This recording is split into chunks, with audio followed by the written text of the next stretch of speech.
नमस्कार, स्वागत है आप सभी का अभय न्यूज के 3 दिसंबर शुक्रवार दोपहर के बुलेटिन में। मैं हूं आपके साथ सिमरन तिवारी। जैसा कि आप सभी जानते हैं कि कोरोना के नए वेरिएंट ओमिक्रॉन ने भारत में अपने पैर पसारना शुरू कर दिए हैं। अभय न्यूज आपसे अपील करता है कि मास्क लगाएं और सोशल डिस्टेंसिंग का पालन करें ताकि आप और आपके आसपास के लोग सुरक्षित रह सकें। चलिए देखते हैं अब तक की खास खबरें। इस बुलेटिन के प्रायोजक हैं आर के निवास बाय आर के डेवलपर्स। शानदार घर खरीदें अब अपने बजट में। पीपली नाका क्षेत्र में रहने वाली एक विवाहिता अपनी 2 बेटियों के साथ लापता हो गई। वह घर से सैर पर जाने के लिए निकली थी, लेकिन फिर घर नहीं पहुंची। पति ने गुमशुदगी की रिपोर्ट दर्ज कराई है। जाट धर्मशाला पर लगे कैमरों के सीसीटीवी फुटेज में महिला बेटियों के साथ जाती दिख रही है। दरअसल पीपली नाका क्षेत्र में रहने वाले राजेश साकला पेशे से श्रमिक हैं। उन्होंने पत्नी वर्षा, बड़ी पुत्री योगिता और छोटी पुत्री सिद्धि की गुमशुदगी की रिपोर्ट जिवाजीगंज थाने में दर्ज कराई है। राजेश के मुताबिक उनकी पत्नी रोजाना गायत्री शक्तिपीठ तक घूमने जाती थी। 30 नवंबर की शाम 7:30 बजे वह घूमने के लिए निकली थी। उसके साथ दोनों पुत्रियां भी थी।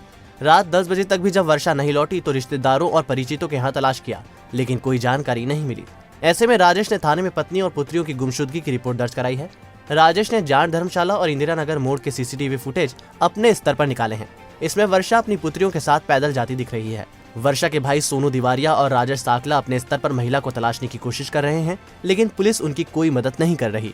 राजेश साकला ने बताया कि रिपोर्ट दर्ज कराने के बाद भी पुलिस कोई कार्रवाई नहीं कर रही। हाँ सर, मैं घर वाली योगिता वर्षा साकला और मैं बच्चे योगिता साकला और सिद्धि साकला ये घूमने के लिए निकले 7 बजे बाद। उसके बाद में मंगला तोड़ तक गए, कई मालूम कहाँ तक गए, खाक चौक तक। वो उसके बाद में आए नहीं घर पे। 9-10 बजे तक मालूम पड़ी मेरे को। 9:45 बजे गया घूमने ढूंढने के लिए मैं, तो उसके बाद में मिली नहीं वो। उसके बाद में सोनू भैया को फोन लगाया, दुकान वाले भैया को, मैंने तो वो आए। इसके बाद में हमने वहाँ ढूंढी कर नहीं मिले वो। उसके बाद में लाभ होता है जब से। हाँ, पुलिस में कर दी साहब, उस दिन रातों कर दी हमने। तो वो कच्ची रिपोर्ट लिखी थी उस दिन, तो सुबह जाके हमने पक्की लिखी रिपोर्ट। कार्रवाई कोई नहीं हो रही सर। वो हम रोज जा रहे, मगर कोई न कोई जा ही रहे वहाँ पे। फिर भी वो आज हो कल हो, मतलब टाला टाइम 4-5 दिन हो गए सर। ये है मेरे बच्चे आ जाए घर पे खाली, और कुछ नहीं। तो सर ये डीएसपी का एसपी साहब का आगे भी बढ़ेंगे सर।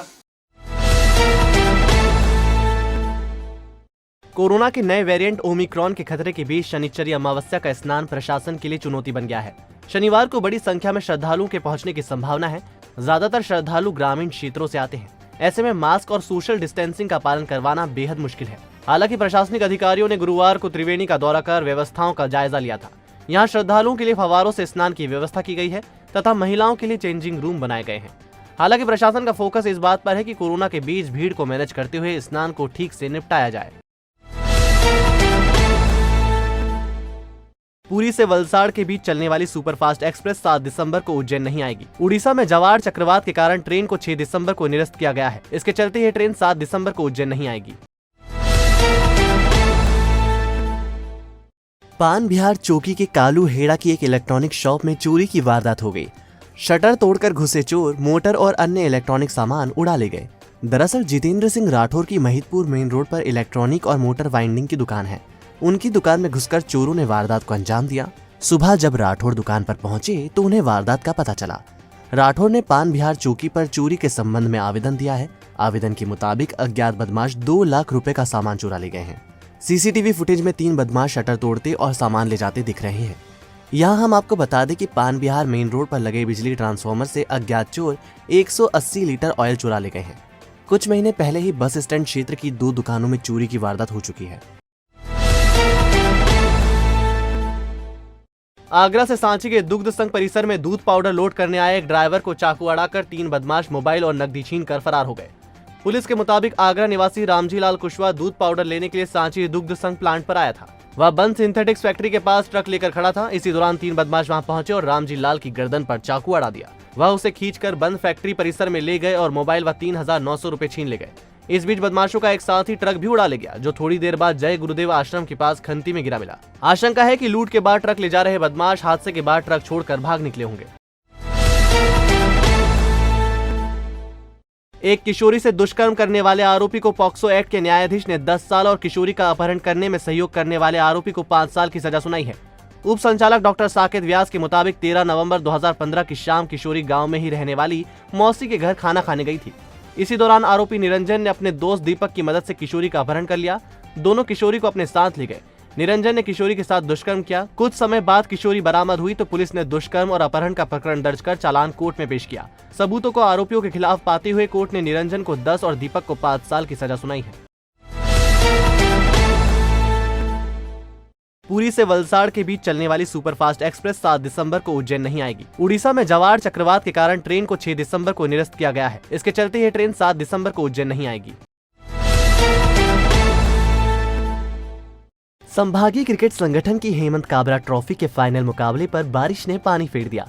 ऐसे में फाइनल में पहुंची दोनों टीमों को विजेता घोषित कर दिया गया। दरअसल अंडर 15 टूर्नामेंट में फाइनल में देवास और उज्जैन की टीम पहुंची थी। टॉस जीतकर पहले बल्लेबाजी करते उज्जैन ने 211 रन बनाए थे। देवास की टीम पॉलिटेक्निक कॉलेज मैदान में लक्ष्य का पीछा कर रही थी और उसने 1 विकेट के नुकसान पर 94 रन भी बना लिए थे। लेकिन इसी दौरान बारिश आ गई। इसने मैच पूरा नहीं होने दिया। ऐसे में दोनों टीमों को संयुक्त विजेता घोषित करना पड़ा। Man of the series Shubham Patel, best bowler Aryan Yadav, best batsman का खिताब संस्कार पार से घोषित किए गए। पुरस्कार वितरण समारोह के अतिथि मध्य प्रदेश क्रिकेट एसोसिएशन के अंडर 16 सिलेक्शन कमेटी के चेयरमैन गुलरेज अली, संभागीय क्रिकेट संगठन के अध्यक्ष यूनुस शेख, सचिव सुरेंद्र काबरा, कोषा अध्यक्ष यशवंत पटले आदि थे। संचालन नितिन श्रीवास्तव ने किया। आभार सचिव सुरेंद्र काबरा ने माना। तो आपने देखी आज की कुछ ताजा खबरें। कल फिर मिलेंगे इसी समय। नमस्कार।